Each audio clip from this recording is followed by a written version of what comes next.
Bago nga tayo magsimula ay make sure nyo lang na nakasubscribe na kayo sa ating channel at i-click nyo na din ang notification bell para updated ka sa mga susunod pa nating video. For today's video ay pagpapatuloy na natin ang laban ng mga kapitan sa Haring si Lucifero.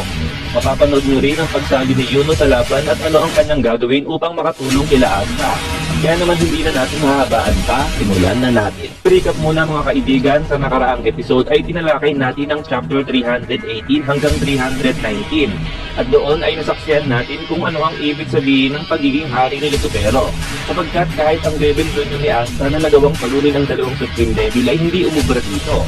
Sa kabila pa nun ay kahit pinagtulong-tulungan din ng lahat ng kapitan si Lucifero, ay hindi man lang nahirapan ng hari sa mga ginawang pag-atake ng mga kapitan. At sa huling panel ay pinakita dito na hindi pa rin nawawala ng pag-asa ang mga kapitan sa kabila ng nag-uumako na kapangyarihan ni Lucifero.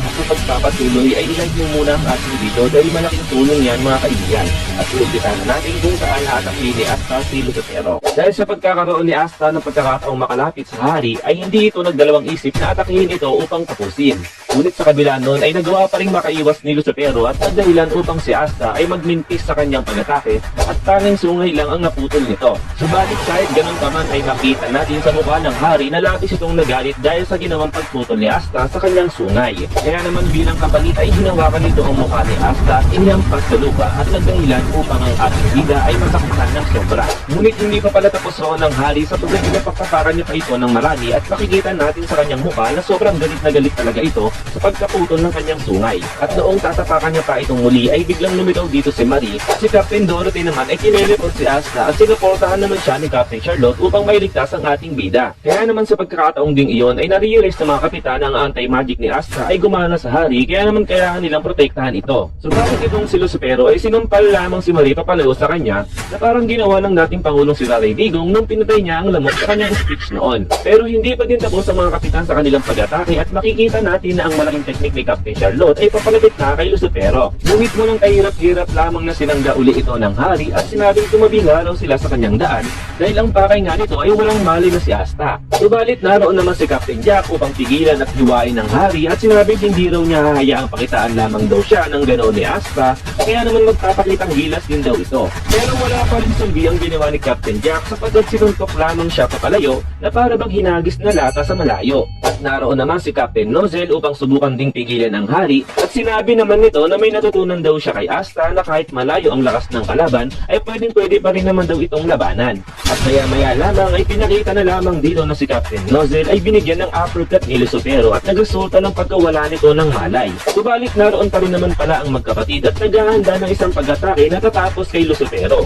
At humiyaw nga ng malakas ang dalawang magkapatid kasabay ng paglabas nila ng malaking mahika sa kanilang katawan at makikita natin na ang asul at kulay pula na apoy ay tumama sa hari. Subalit sa mga sumunod na segundo ay lumabas ang hari sa pinagsamang apoy ng magkapatid na parang baliwala lamang ito. Kasabay ding iyon ay hinawakan niya sa ulo si Captain Pugilion at isinama sa kanyang paglipad patungo kay Captain Real. At sa sumunod na nangyari ay pinakita na lamang dito na ang dalawang kapitan ay tuluyan ng nawalan ng malay kasabay ng pagkawasak ng mahikang kastilyo ni Captain Real. Kaya naman ang nanonood na Supreme Devil ay nasabing nagawa ngang makatagal sa laban ng mga kapitan dahil sa kastilyo ni Captain Real. Ngunit tapos na nga raw ang kanilang laban dahil isang hamak lamang sila na tao. Pagkatapos pabagsakin ni Lucifero ang mga kapitan ay sinabi nito na si Asta nga raw ang dahilan kung bakit nangyayari ang lahat ng iyon. At makikita natin dito mga kaibigan na si Asta ay sobrang bugbog na at makikitang malapit ng pumikit ang kanyang mga mata. Kaya naman doon din ay dahil-daling tatapakan ni Lucifero si Asta upang wakasan na ang buhay nito. Ngunit sa hindi inaasahang pangyayari ay biglang nawala nga dito si Asta. Kasabay din ngayon ay nakakita ang hari ng isang star at sabay lumingin ito sa kanyang likuran. At biglang pinakita dito na si Yuno ay nagawang iligtas si Asta dahil sa kapangyarihan ng kanyang pangalawang libro. Sabay sinabing sa wakas nga raw ay nagkaroon na nga ng utang na loob sa kanya si Asta. Sa kabilang dako ay pinakita naman dito ang pinakamalakas na Magic Knights na si Seke. At sinabing kasalanan daw ng hari kung bakit naroon siya sa kinalalagyan niya ngayon. Sapagkat nung una lang daw ay meron daw isang malaking ancient demon pagkatapos daw na yun ay sinundan naman ng mga sundalong demonyo. At ngayon naman daw ay ang hari ng mga demonyo ang kanilang kalaban na kahit ang mga kapitan ay hindi nagawang pabagsakin ito. At nakikita natin natin dito mga kaibigan na sobrang takot nga ang pinakamalakas nating Magic Knight na si Seke at nasabi pa nga nito na yun na nga ang kanilang katapusan.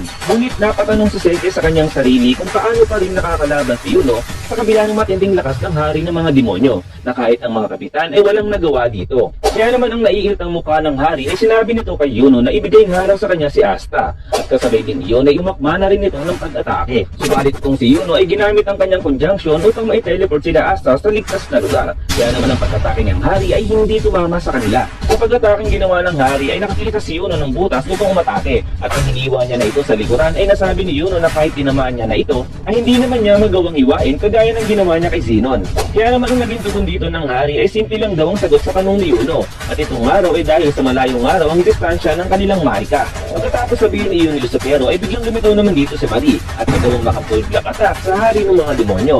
Kaya naman doon din ay kahit hindi tinablan ng hari sa apoy ng kanyang natamo ay napansin nito na habang tumatagal ay lumalakas ang Maika ni Marie. Kaya naman sinabi ni Marie na masayang araw siya na sumali na sa laban si Yuno. Kaya naman ang dalawa ay umiyaw at nakikita natin na pagtutulungan nilang dalawa ang hari ng mga demonyo. Habang nagtatagisan ng lakas ng tatlo ay pinakita naman dito si Seke at napatanong kung kagagawan daw ba ng magic ni Yuno kung bakit nakakagalaw na siya ngayon.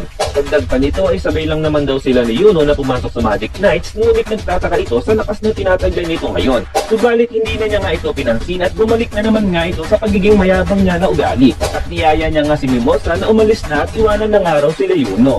Ngunit itong si Mimosa ay hindi pinapakinggan si Seke at patuloy lamang siya sa pagpapagaling kay Asta. Kaya naman si Seke ay napatanong kung ano pa ang ginagawa ni Mimosa at hinimok ito na mamaya na nga niyang pagalingin si Asta pagkatapos nilang makatakas. Pero ang naging tugon naman dito ni Mimosa ay kung maaari ay tumahimik nga raw itong si Seke sapagkat kahit nga raw siya ay gusto na niyang tumakas kasama si Asta. Ngunit hindi raw iyon ang gusto ng ating bida. Kaya naman si Seke ay biglang napaisip at bumalik ang alaala ng nakaraan kung saan ay hinahangaan siya sa kanilang village. At sa pagkakataong ding iyon ay nauubusan na nga ng mana si Mimosa kaya naman ang kanyang pagpapagaling kay Asta ay hindi sumasang-ayon sa gusto niyang mangyari hanggang sa ang kanyang Maika ay tuluyan ng mawala at doon din ay tumayo na nga ang ating bida at nagpasalamat na rin kay Mimosa.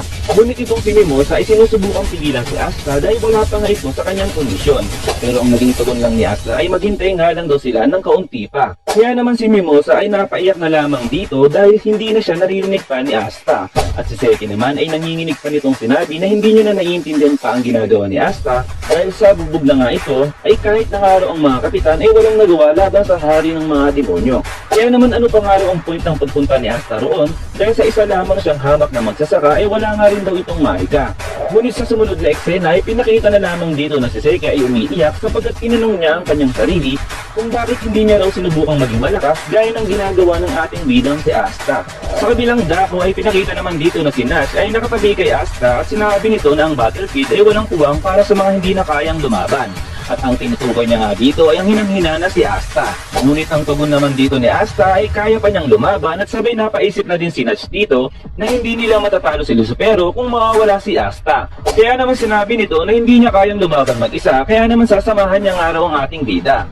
Sa kabilang banda naman ay patuloy pa rin ang pag-atake nila Yuno kay Lucifero at nakikita natin na intense na talaga ang palitan nila na pag-atake sa isa't isa. Subalit kahit anong pag-atake ang ginagawa nila Yuno ay narealize nito na hindi man lang tinatablan si Lucifero. Ngunit wika pa din nito ay patuloy lang daw silang lalaban hanggat kaya pa ng kanilang mga katawan.